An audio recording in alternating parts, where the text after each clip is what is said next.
Hello, you. Yes, you. How are you today on this Sunday evening? Have you got anything you can look forward to tomorrow being Monday? I have an early morning. I can look forward to that. A brisk air walk in the morning. We are up to Act 5, Scene 1 of A Midsummer Night's Dream, which is the last scene, which is a bit sad, but also satisfying. So, set in Athens, an apartment in the palace of Theseus. Enter Theseus, Hippolyta, Philostrate, lords and attendants. Hippolyta. 'Tis strange, my Theseus, that these lovers speak of. Theseus. More strange than true. I never may believe these antic fables, nor these fairy toys. Lovers and madmen have such seething brains, such shaping fantasies, that apprehend more than cool reason ever comprehends. The lunatic, the lover, and the poet are of imagination all compact. One sees more devils than vast hell can hold, that is the madman. The lover, all as frantic, sees Helen's beauty in a brow of Egypt. The poet's eye, in a fine frenzy rolling, heaven, doth glance from heaven to earth, from earth to, and as imagination bodies forth the forms of things unknown, the poet's pen turns them to shapes, and gives to airy nothing a local habitation and a name. Such tricks hath strong imagination, that, if it would but apprehend some joy, it comprehends some bringer of that joy. Or in the night, imagining some fear, how easy is a bush supposed to bear. Hippolyta. But all the story of the night told over, and all their minds transfigured so together, more witnesseth than fancy's images, and grows to something of great constancy. But howsoever, strange and admirable. Theseus. Here comes the lovers, full of joy and mirth. Enter Lysander, Demetrius, Hermia, and Helena. Helena. Joy, great gentle friends, joy and fresh days of love accompany your hearts. Lysander. More than to us, wait in your royal walks, your board, your bed. Theseus. Come now. What masks, what dances shall we have to wear away this long age of 3 hours between our after supper and bedtime? Where is our usual manager of mirth? What revels are in hand? Is there no play to ease the anguish of a torturing hour? Call Philostrate. Philostrate. Here, mighty Theseus. Theseus. Say, what abridgment have you for this evening? What mask, what music? How shall we beguile the lazy time, if not with some delight? Philostrate. There is a brief how many sports are ripe. Make choice of which your highness will see first. Giving a paper. Theseus reads. The battle with the centaurs to be sung by an Athenian eunuch to the harp. Will none of that. That have I told, my love, in glory of my kinsman Hercules. Reads. The riot of the tipsy bacchanals, tearing the Thracian singer in their rage. That is an old device, and it was played when I from Thebes came last a conqueror. Reads. The thrice 3 muses mourning for thee of learning, late deceased in beggary. Death. That is some satire, keen and critical, not sorting with a nuptial ceremony. Reads. A tedious brief scene of young Pyramus and his love Thisbe. Very tragical mirth. Merry and tragical, tedious and brief, that is, hot ice and wondrous strange snow. How shall we find the concord of this discord? Philostrate. A play there is, my lord, some 10 words long, which is as brief as I have known a play. But by 10 words, my lord, it is too long, which makes it tedious. For in all the play there is not one word apt, one player fitted, and tragical. my noble lord, it is. For Pyramus therein doth kill himself, which, when I saw rehearsed, I must confess, made mine eyes water. But more merry tears the passion of loud laughter never shed. Theseus. What are they that do play it? Philostrate. Hard-handed men that work in Athens here, which never laboured in their minds till now, and now have toiled their unbreathed memories with this same play against your nuptial. Theseus. And we will hear it. Philostrate. No, my noble lord, it is not for you. I have heard it over, and it is nothing in the world, unless you can find sport in their intents, extremely stretched and conned with cruel pain to do you service. Theseus. I will hear that play, for never anything can be amiss when simpleness and duty tender it. Go, bring them in, and take your places, ladies. Exit Philostrate. Hippolyta. I love not to see wretchedness o'ercharged, and duty in his service perishing. Theseus. Why, gentle sweet, you shall see no such thing. Hippolyta. He says they can do nothing in this kind. Theseus. The kind are we to give them thanks for nothing. Our sport shall be to take what they mistake, and what poor duty cannot do, noble respect takes it in might, not merit. Where I have come, great clerks have purposed to greet me with premeditated welcomes, where I have seen them shiver and look pale, make periods in the midst of sentences, throttle their practised accent in their fears, and in conclusion, dumbly have broke off, not paying me a welcome. Trust me, sweet, out of this silence, yet I picked a welcome. And in the modesty of fearful duty, I read as much as from the rattling tongue of saucy and audacious eloquence. Love, therefore, and tongue-tied simplicity in least speak most to my capacity. Enter Philostrate. Philostrate. So please your grace, the prologue is addressed. Theseus. Let him approach. A flourish of trumpets. Enter the prologue, which is Quince. Prologue. If we offend, it is with our good will, that you should think we come not to offend, but with good will. To show our simple skill, that is the true beginning of our end. Consider then, we come but in despite. We do not come as minding to content you. Our true intent is, all for your delight, we are not here, that you should here repent you. The actors are at hand, and by their show you shall know all that you are like to know. Theseus. This fellow doth not stand upon points. Lysander. He hath rid his prologue like a rough colt. He knows not the stop. A good moral, my lord. It is not enough to speak, but to speak true. Hippolyta. Indeed, he hath played on his prologue like a child on a recorder. A sound, but not in government. Theseus. His speech was like a tangled chain. Nothing impaired, but all disordered. Who is next? Enter Pyramus and Thisbe, wall, moonshine, and lion. Prologue.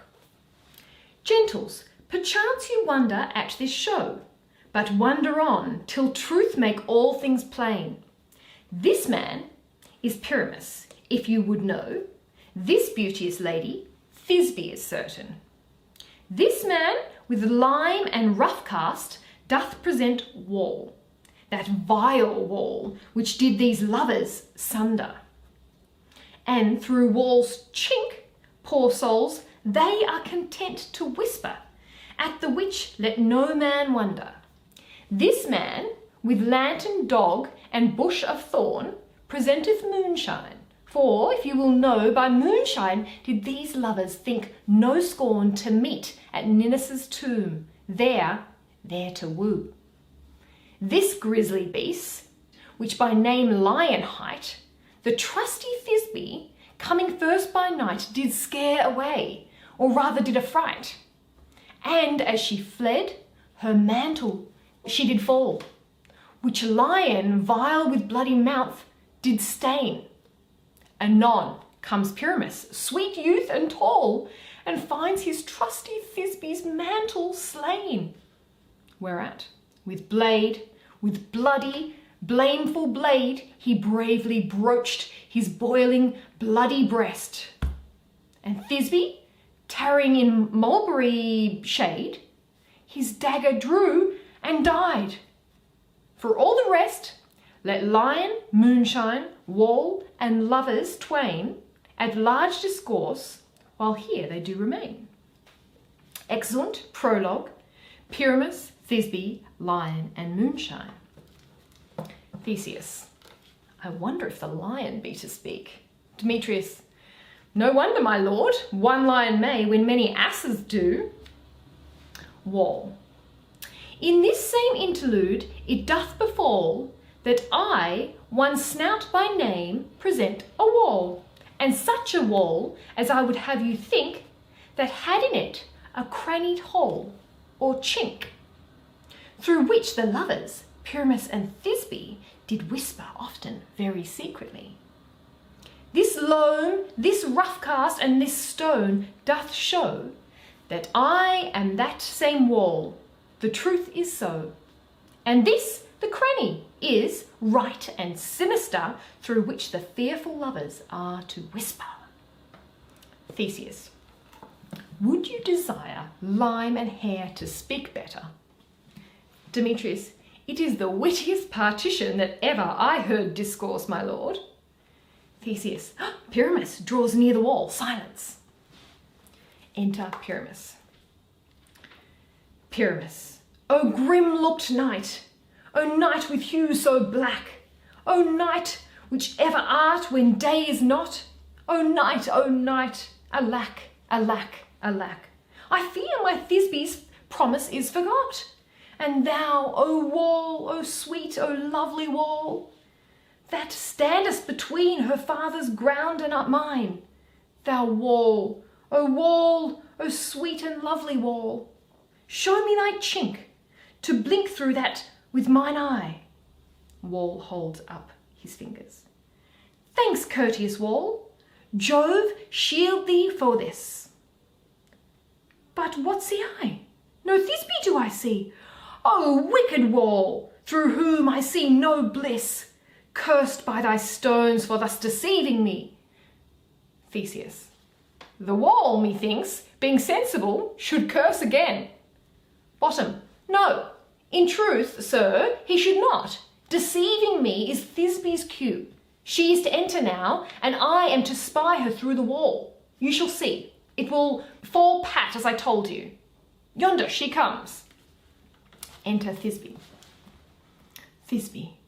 O wall, full often hast thou heard my moans for parting my fair Pyramus and me. My cherry lips have often kissed thy stones with lime and hair knit up in thee. Pyramus. I see a voice. Now will I go to the chink to spy, and I can hear my Thisbe's face. Thisbe? Thisbe. My love! Thou art my love, I think. Pyramus. Think what thou wilt. I am thy lover's grace, and, like Lemander, am I trusty still. Thisbe. And I like Helen, till the fates me kill. Pyramus. No Shaphalus to Procrus was so true. Thisbe. As Shaphalus to Procrus, I to you. Pyramus. Oh, kiss me through the hole of this vile wall. Thisbe. I kiss the wall's hole, not your lips at all. Pyramus. Wilt thou at Ninny's tomb meet me straightway? Thisbe. Tide life, tide death, I come without delay. Exit Pyramus and Thisbe. Wall. Thus have I, wall, my part discharged so, and being done, thus wall away doth go. Exit. Theseus. Now is the mural down between the two neighbours. Demetrius, no remedy, my lord, when walls are so wilful to hear without warning. Hippolyta, this is the silliest stuff that e'er I heard. Theseus, the best in this kind are but shadows, and the worst are no worse if imagination amend them. Hippolyta, it must be your imagination then, and not theirs. Theseus, if we imagine no worse of them than they of themselves, they may pass for excellent men. Here come two noble beasts, a moon and a lion. Enter Lion and Moonshine. Lion, you, ladies, you whose gentle hearts do fear the smallest monstrous mouse that creeps on floor, may now perchance both quake and tremble here, when lion rough in wildest rage doth roar. Then know that I, one snug the joiner, am no lion fell, nor else no lion's dam. For, if I should as lion come in strife into this place, 'twere pity on my life. Theseus, a very gentle beast, and of a good conscience. Demetrius, the very best at a beast, my lord, that e'er I saw. Lysander, this lion is a very fox for his valour. Theseus, true, and a goose for his discretion. Demetrius, no, not so, my lord, for his valour cannot carry his discretion, and the fox carries the goose. Theseus, his discretion, I am sure, cannot carry his valour, for the goose carries not the fox. It is well, leave it to his discretion, and let us listen to the moon. Moonshine. This lantern doth the horned moon present. Demetrius, he should have worn the horns on his head. Theseus, he is no crescent, and his horns are invisible within the circumference. Moonshine. This lantern doth the horned moon present. Myself, the man in the moon, do seem to be. Theseus, this is the greatest error of all the rest. The man should be put into the lantern. How is it else the man in the moon? Demetrius, he dares not come there for the candle, for you see it is already in snuff. Hippolyta, I am aweary of this moon. Would he would change. Theseus, it appears by his small light of discretion that he is in the wane, but yet, in courtesy, in all reason, we must stay the time. Lysander, proceed, moon. Moonshine. All that I have to say is to tell you that the lantern is the moon. I the man in the moon. This thorn bush, my thorn bush. And this dog, my dog. Demetrius. Why, all these should be in the lantern, for all these are in the moon. But silence, here comes Thisbe. Enter Thisbe. This is old Ninny's tomb. Where is my love? Lion. Oh! Roar! The lion roars. Thisbe runs off. Demetrius. Well roared, lion. Theseus. Well run, Thisbe. Hippolyta. Well shone, moon. Truly the moon shines with a good grace.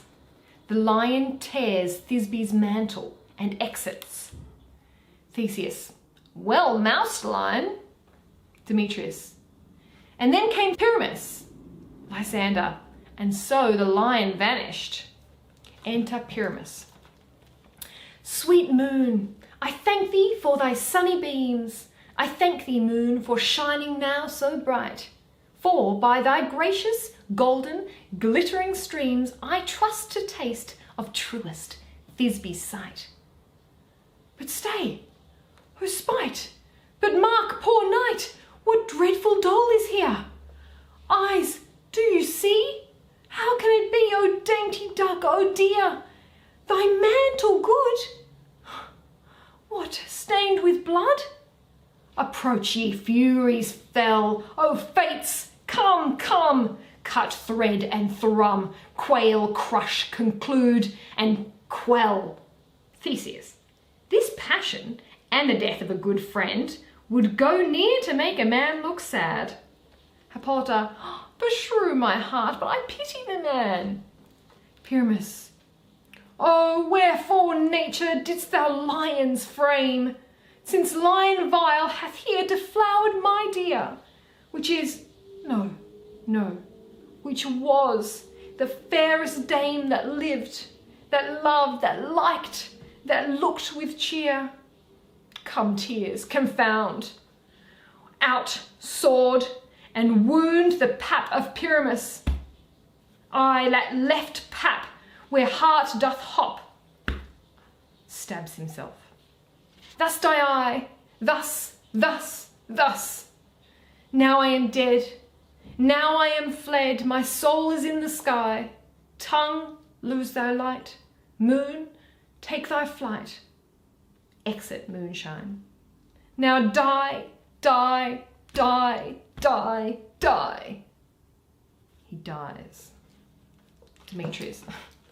No die, but an ace for him. Well, he is but one. Lysander. Less than an ace, man, for he is dead. He is nothing. Theseus. With the help of a surgeon, he might yet recover and prove an ass. Hippolyta. How chance the moonshine is gone before Thisbe comes back to find her lover? Theseus. She will find him by starlight. Here she comes, and her passion ends the play. Enter Thisbe. Hippolyta. Methinks she should not use a long one for such a Pyramus. I hope she will be brief. Demetrius. A mote will turn the balance, which Thisbe is the better. He for a man, God warrant us. She for a woman, God bless us. Lysander. She has spied him already with those sweet eyes. Demetrius. And thus she moans. Videlicet. Thisbe. Asleep, my love? What, dead, my dove? O Pyramus, arise! Speak! Quite dumb? Dead? A tomb must cover thy sweet eyes, these lily lips, this cherry nose, these yellow cowslip cheeks are gone. Lovers, make moan, his eyes were green as leeks. O sisters three, come to me. With hands as pale as milk, lay them in gore, since you have shore with shears his thread of silk. Tongue, not a word. Come, trusty sword, come, blade, my breast imbrue. Stabs herself. And farewell, friends. Thus Thisbe ends. Adieu. Dies. Theseus. Moonshine and lion are left to bury the dead. Demetrius. Aye, and wall too. Bottom. No, I assure you the wall is down that parted their fathers. Will it please you to see the epilogue, or to hear a burgomask dance between two of our company? Theseus. No epilogue, I pray you. For your play needs no excuse. Never excuse. For when the players are all dead, there need none to be blamed. Marry, if he that writ it had played Pyramus and hanged himself in Thisbe's garter, it would have been a fine tragedy. And so it is, truly, and very notably discharged. But come, your burgomask, let your epilogue alone. A dance. The iron tongue of midnight hath tolled 12. Lovers, to bed. 'Tis almost fairy time. I fear we shall outsleep the coming morn, as much as we this night have overwatched. This palpable gross play hath well beguiled the heavy gait of night. Sweet friends, to bed. A fortnight hold we this solemnity in nightly revels and new jollity. Exeunt. Enter Puck. Now the hungry lion roars, and the wolf behowls the moon, whilst the heavy ploughman snores, all with weary task fordone. Now the wasted brands do glow, whilst the screech owl, screeching loud, puts the wretch that lies in woe in remembrance of a shroud. Now it is the time of night, that the graves, all gaping wide, every one lets forth his sprite, in the churchway paths to glide. And we fairies, that do run by the triple Hecate's team from the presence of the sun, following darkness like a dream, now are frolic.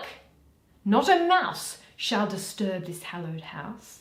I am sent, with broom before, to sweep the dust behind the door. Enter Oberon and Titania with their train. Oberon, through the house give glimmering light, by the dead and drowsy fire. Every elf and fairy sprite hop as light as bird from briar, and this ditty after me sing and dance it trippingly. Titania, first rehearse your song by rote, to each word a warbling note.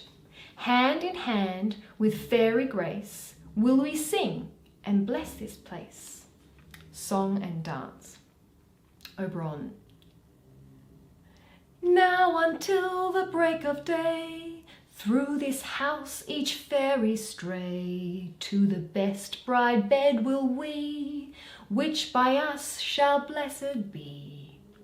And the issue there create, ever shall be fortunate, so shall all the couples three, ever true in loving be.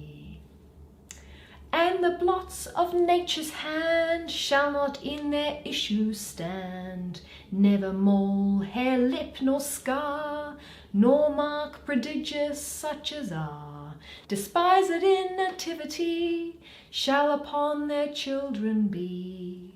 With this field due consecrate, every fairy take his gate, and each several chamber bless. Through this palace with sweet peace, every shall in safety rest, and the owner of it blessed. Trip away, make no stay, meet me all by break of day. Exeunt Oberon, Titania, and train. Puck. If we shadows have offended, think but this, and all is mended, that you have but slumbered here, while these visions did appear. And this weak and idle theme, no more yielding, but a dream.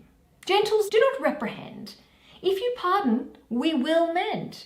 And, as I am an honest Puck, if we have unearned luck, now to scape the serpent's tongue, we will make amends ere long.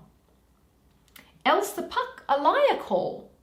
So good night unto you all. Give me your hands if we be friends, and Robin shall restore amends. Exit. And that is the end of A Midsummer Night's Dream. I hope you loved it as much as I did. I truly did. If you would like to subscribe to the channel, that would be fantastic. You can just press subscribe below. If you would like to like the video, do that also. If you didn't, or you had some issues with it, please send me a note or a little comment underneath and I shall improve. The next play we're going to be doing is The Merchant of Venice. So that is a fantastic play, and I hope that you would like to join me with that one. See you soon.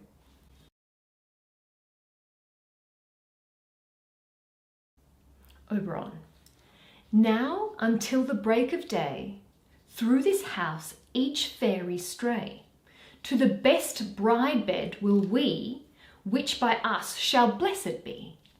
And the issue there create, ever shall be fortunate. So shall all the couples three, ever true in loving be. And the blots of nature's hand shall not in their issue stand. Never mole, hair, lip, nor scar, nor mark prodigious, such as are despised in nativity, shall upon their children be. With this field due consecrate, every fairy take his gate, and each several chamber bless, through this palace with sweet peace, ever shall in safety rest, and the owner of it blessed. Trip away, make no stay, meet me all by break of day. Exeunt Oberon, Titania, and train.